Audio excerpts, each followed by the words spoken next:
ada pos kemanda wayahe sembaya ngajeng wajib gawe pangeran salat dadi jagae agama lima waktu khusus tansah dijogja kanthi istiqomah lan sing tumaina duwe sempurna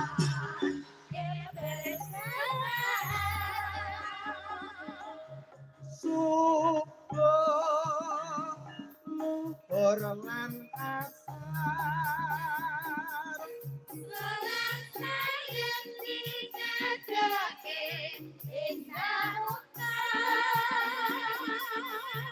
magrib lan nisa jangkepe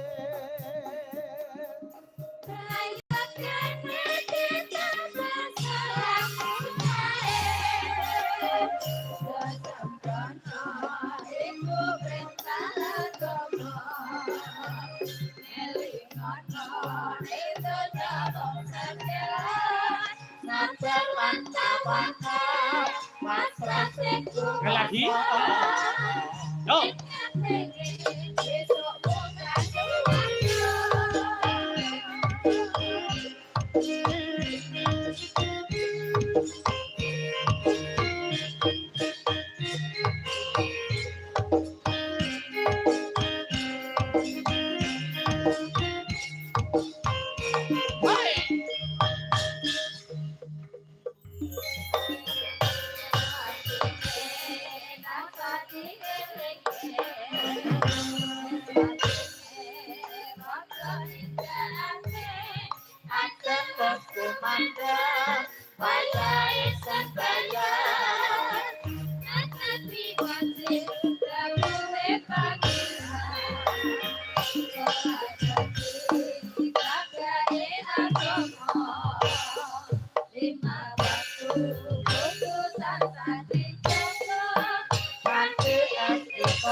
Matur nuwun.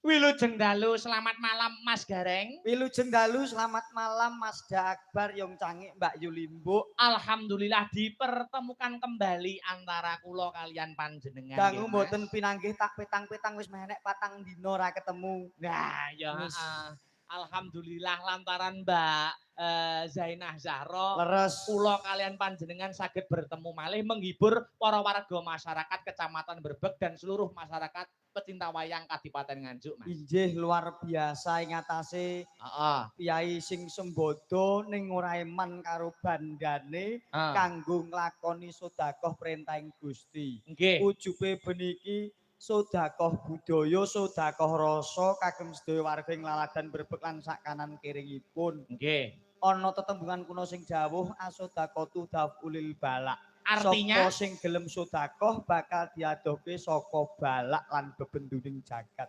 Muga-muga Mbak Zainah Zahra anggone nyambut karya mapan senadyan ing mancanegara tansah pinayungan dening Gusti Kang Maha Kuwasa satemah kalis ing rubeda antuk bagya mulya. Amin amin Allahumma amin.